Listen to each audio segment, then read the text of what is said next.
Um caso de sequestro e violação ocorrido há quase 4 décadas em Stone Mountain, no condado de DeKalb, Geórgia, finalmente foi solucionado graças aos avanços na tecnologia de DNA. Em 30 de dezembro de 1988, uma jovem de 20 anos estava saindo de casa para encontrar o namorado. Enquanto trancava a porta da frente de seu apartamento na Veatterly Drive, ela se virou e foi surpreendida por um homem de máscara de esqui, que colocou uma faca em seu pescoço e a forçou a seguir para o bosque atrás do conjunto residencial. O agressor a violentou sob ameaça e, depois, ordenou que ela permanecesse no chão antes de fugir do local. Assim que ele saiu correndo, a vítima conseguiu chegar a um bairro próximo, onde um morador a ajudou a ligar para o namorado. Ele a levou até a delegacia. Os policiais recuperaram sua bolsa e outros pertences espalhados pelo bosque e a encaminharam ao Grady Memorial Hospital para a realização do exame de violação forçada. Embora na época não houvesse testes de DNA disponíveis, o kit da vítima foi preservado pelo Departamento de Investigação da Geórgia, FBI. Quase 3 décadas depois, em 2015, o condado de DeKalb aderiu a uma iniciativa federal do Bureau of Justice Assistance, chamada National Sexual Assault Kit Initiative, que visava processar kits de violação que estavam há anos sem análise. Em junho de 2019, o material foi finalmente testado e revelou uma correspondência no banco de dados CODIS com um homem de Albany, Reginald Calvel. Uma amostra de DNA coletada por ordem judicial confirmou a ligação.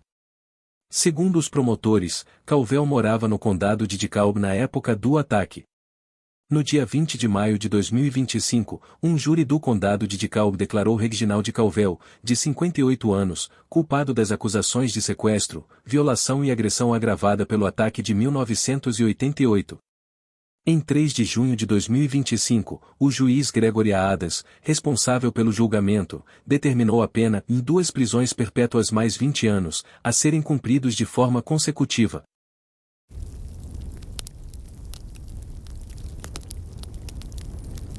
Um desentendimento por causa de dinheiro de herança levou uma irmã a fazer algo inimaginável. Pouco depois da meia-noite, em 17 de janeiro de 2015, David Udleston, de 40 anos, estava sentado em seu carro com a esposa, Telicy Udleston, atrás de sua casa na região noroeste de Nashville, Tennessee, quando um homem se aproximou e gritou. O que começou como um assalto terminou em tragédia. Um dos homens abriu a porta do carro, e David foi fatalmente baleado no peito enquanto tentava proteger sua esposa. O atirador fugiu a pé. Telicy saiu ilesa do ataque. David morava com a esposa em uma fazenda de 300 acres em Nashville. O crime permaneceu sem solução por anos, até que a Unidade de Casos Arquivados de Nashville decidiu reabrir a investigação, sob a liderança do detetive Curtis Alfley. A decisão veio após um detento apresentar informações sobre o caso. Grande parte da acusação se baseou no testemunho desse homem, Trenton Raibon, que afirmou que a Isaiah Berkeley havia confessado o crime enquanto estavam presos por delitos não relacionados. A investigação revelou que não se tratava de um assaltante solitário, mas de uma conspiração envolvendo 3 suspeitos, Antônio Martin, Isaiah Berkeley e Jamario Ascu. O Ministério Público revelou, então, um motivo perturbador: a própria irmã de David teria organizado o assalto para ficar com o dinheiro da herança. Ela estava atrasada no pagamento da casa e corria o risco de perdê-la, quando teria encomendado a Berkeley, filho de uma de suas amigas, o assalto ao próprio irmão. A mulher não será identificada, pois não foi formalmente acusada no caso. Segundo a promotoria, a irmã de David entrou em contato com Berkeley, que recrutou Martin e Ascu para executar o plano. Os dois serão julgados separadamente. Em janeiro de 2022, os 3 homens foram presos e formalmente acusados de homicídio em primeiro grau. O advogado de defesa, David Hopkins, argumentou que o caso contra Berkeley era fraco, já que não havia DNA, impressões digitais ou testemunhas oculares que o incriminassem diretamente. Também afirmou que Raibon poderia ter se beneficiado em seus próprios processos criminais ao fornecer informações contra Berkeley. Ainda assim, Berkeley foi julgado por um crime grave e foi acusado em primeiro grau, acusação que pode ser aplicada a qualquer pessoa que participe de um delito sério que leve à perda da vida de alguém, mesmo que não tenha disparado o tiro.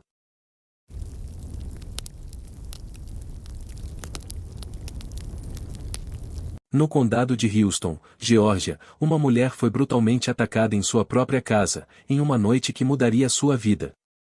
Foram necessários 13 anos para que o agressor fosse identificado e, finalmente, ela pudesse ter algum alívio, sabendo que o monstro que a atacou não estaria mais em liberdade.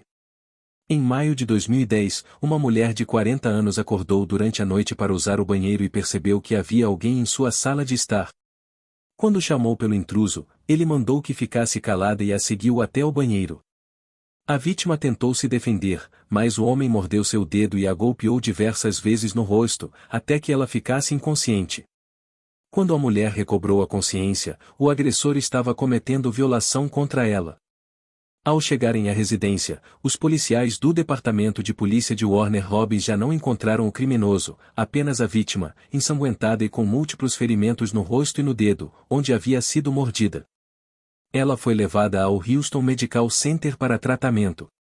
Como parte do procedimento, suas unhas foram coletadas para análise de DNA, que foi enviada ao Departamento de Ciências Forenses do Georgia Bureau of Investigations, GBI. Porém, na época, as autoridades não conseguiram identificar um suspeito, e o caso esfriou. 13 anos depois, em agosto de 2023, o DNA retirado das amostras da vítima foi comparado e deu correspondência com Dendry Solomon, de 31 anos. Na época do crime, ele tinha apenas 17 anos e morava a poucos minutos da casa da vítima. Em novembro de 2023, Solomon foi indiciado por agressão sexual, sodomia agravada e invasão de domicílio em primeiro grau. Como ele admitiu a acusação de agressão sexual, os outros 2 crimes foram retirados. No dia 20 de março de 2025, o homem de Centerville confessou ter agredido sua vizinha. Ele foi condenado à prisão perpétua, com possibilidade de liberdade condicional. O promotor do condado de Houston, Eric Edwards, declarou: "Este caso é um poderoso lembrete de que a justiça não tem prazo de validade." Por 13 anos, a vítima viveu com o trauma do que sofreu, sem saber se seu agressor algum dia seria identificado.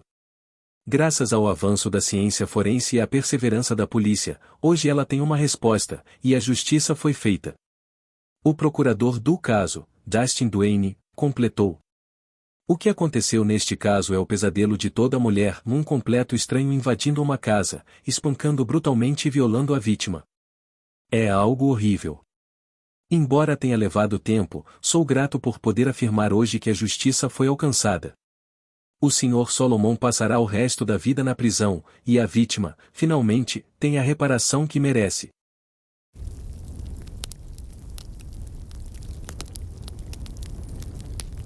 Um suspeito de ser um predador em série, conhecido como o Predador do Trevo, acusado de uma série de agressões indecentes em 2013 e 2014, no condado de Sacramento, Califórnia, foi preso e condenado. Em 10 de dezembro de 2013, a primeira vítima do Predador do Trevo caminhava de um ponto de ônibus para encontrar sua família em uma pista de boliche, quando foi agarrada por trás e arrastada para o barranco da seção Cloverleaf Ave, na Madison com a Interestadual 80. O agressor a estrangulou e a agrediu indecentemente, antes de levar seus pertences, incluindo sua identificação. Ele a ameaçou dizendo que, se ela o denunciasse, ele tiraria sua vida.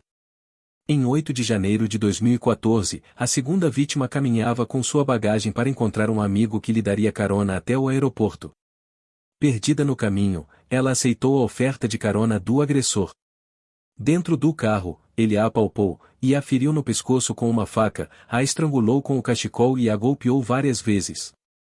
Em seguida, ele a agrediu indecentemente ao lado do trevo na Madison com a Interestadual 80, como havia feito com a primeira vítima. Ele roubou sua carteira e a ameaçou novamente, se o denunciasse, ele a encontraria. 2 meses depois, em 8 de março de 2014, a terceira vítima voltava de uma boate, de madrugada, quando o agressor a viu caminhando e ofereceu carona. Ao chegarem perto do apartamento da vítima, ele entrou em um estacionamento vazio. Quando ela tentou sair, o homem a estrangulou e a apalpou por baixo das roupas. A vítima conseguiu escapar. As 3 vítimas passaram por exame de agressão, e amostras de DNA foram coletadas de suas roupas. Apesar de várias investigações na época, o caso esfriou, e o suspeito permaneceu impune por anos.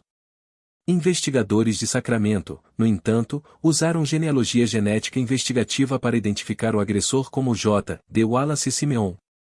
Ele foi preso em novembro de 2021, 7 anos após o último crime. Em 31 de outubro de 2024, um júri condenou Simeon por 2 acusações de sequestro para cometer outro crime, ou 2 acusações de agressão indecente forçada, ou agressão mediante restrição, e agressão com intenção de cometer agressão indecente.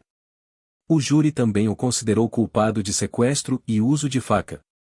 Os investigadores relacionaram Simeon a várias agressões indecentes na região norte do condado de Sacramento e lhe deram o apelido de Predador do Trevo, porque os ataques ocorreram próximos a entradas e saídas de rodovias que, no mapa, formavam o desenho de um trevo. Em 21 de fevereiro de 2025, a juíza Mariane G. Giliardi, da Suprema Corte de Sacramento, sentenciou Simeon a 82 anos à prisão perpétua. Na audiência, a juíza destacou o medo constante e o dano psicológico que essas mulheres sofreram durante anos, sabendo que o agressor ainda estava em liberdade e poderia localizá-las online. Dirigindo-se a Simeon, com algumas vítimas presentes na sala, ela declarou: "Você não é, Sr. Simeon, o típico agressor que vejo na vara 12. Por mais de 10 anos, essas mulheres viveram olhando por cima do ombro, aterrorizadas com a possibilidade de você voltar. Hoje, para aquelas que vieram a este tribunal para ouvir a sentença de Simeon, saibam, vocês não precisam mais olhar para trás."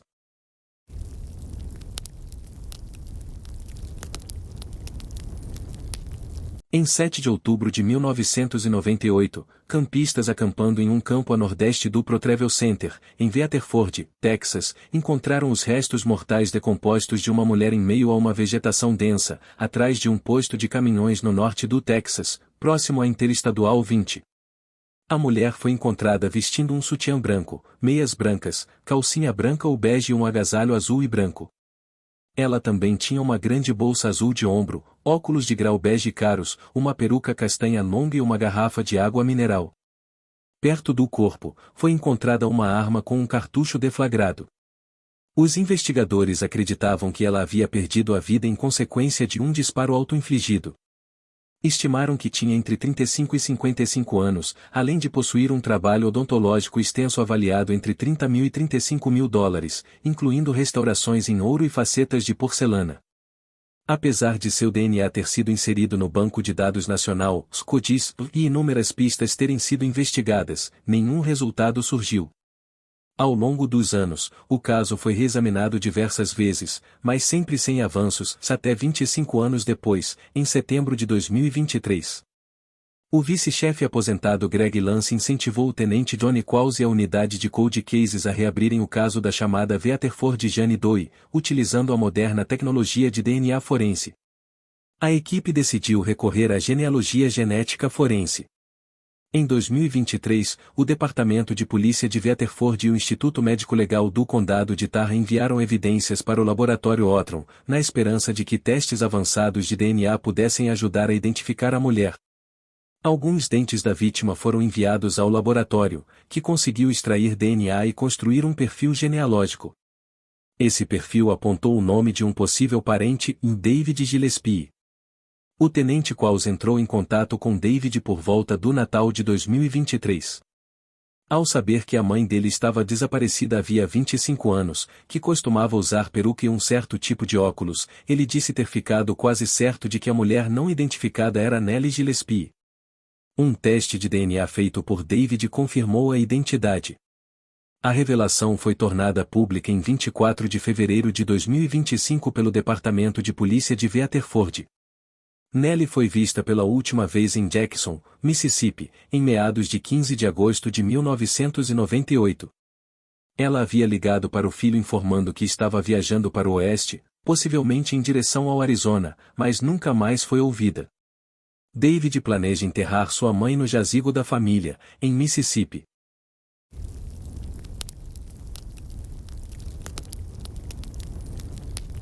Em 29 de novembro de 1993, o corpo de um homem foi encontrado flutuando perto da Clearwater Pass Bridge, no condado de Pinellas, nos arredores da Baía de Tampa.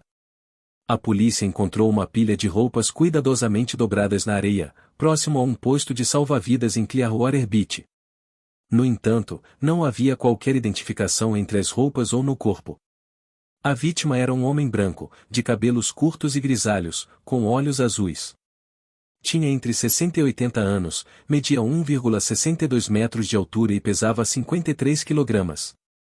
Uma autópsia foi realizada para determinar a causa da morte, mas o resultado foi inconclusivo.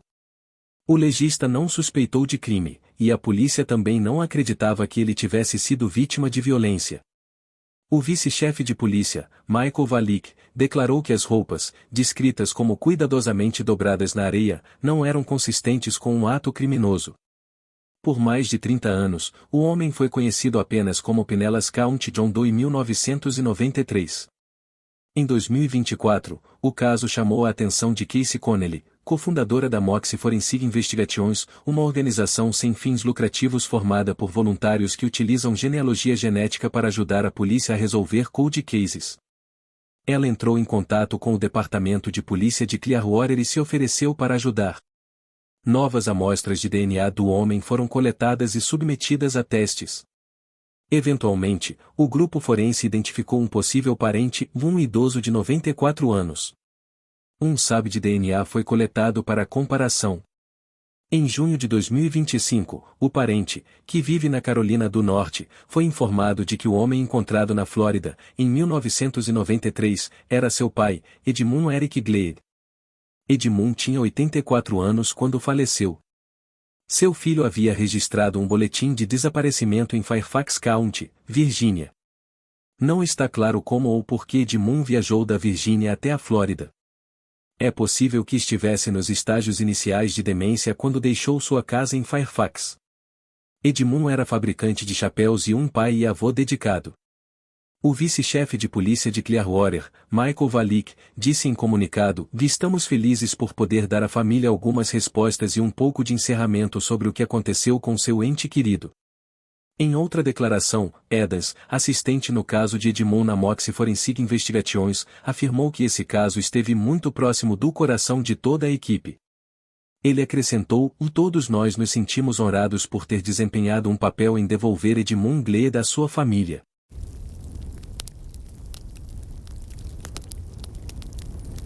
Restos esqueléticos encontrados em 3 praias diferentes de Jersey Shore, em Nova Jersey, há 30 anos, finalmente foram identificados.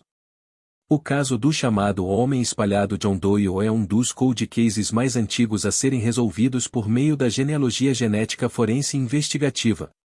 Entre 1995 e 2013, restos esqueléticos foram descobertos em várias praias do sul de Nova Jersey, incluindo Longwood, Margat e Ocean City. Apesar dos esforços significativos da perícia, esses restos eram coletivamente referidos como o Homem Espalhado John Doe. Uma reviravolta no caso só aconteceu 30 anos após a descoberta dos primeiros ossos. Em 2023, a Polícia Estadual de Nova Jersey fez parceria com o Centro de Genealogia Genética Investigativa do Ramapo College para analisar o caso. Em novembro, uma amostra foi enviada ao Laboratório Intermountain Forensics para sequenciamento completo do genoma, através do qual foi possível desenvolver um perfil de DNA SNP. A equipe trabalhou no caso por quase um ano até encontrar um candidato provável a quem os restos poderiam pertencer.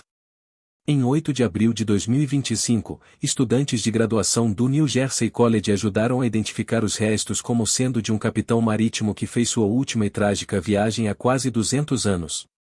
Os ossos pertenciam a Henry Goodell. Inicialmente, os especialistas nem tinham certeza da idade dos restos mortais. A antropóloga forense da Polícia Estadual de Nova Jersey, doutora Anna Delaney, afirmou: "Nós ficávamos indo e voltando, são históricos. Não são históricos." Isso é absolutamente incrível, porque depois de todo esse tempo, Henry tem novamente um nome. Henry, de 29 anos, era capitão da escuna Oriental. A embarcação foi contratada em 1844 para entregar 60 toneladas de mármore a uma escola na Filadélfia. Após zarpar de Connecticut, o navio chegou a menos de 1,5 quilômetros da costa, mas um vazamento na embarcação levou Henry e sua pequena tripulação de 4 homens às suas sepulturas no mar. Os estudantes do New Jersey College iniciaram uma busca por parentes genéticos e reconstruíram árvores genealógicas que revelaram laços ancestrais com Connecticut. Também começaram a investigar registros de naufrágios. Esse passo criativo foi essencial para direcionar a investigação à identidade de Henry. Os investigadores localizaram a tataraneta de Henry em Maryland. Ela forneceu uma amostra de DNA que ajudou a confirmar a identidade do capitão. A família de Henry não quis receber seus ossos, e eles permanecerão em um repositório estadual por tempo indeterminado.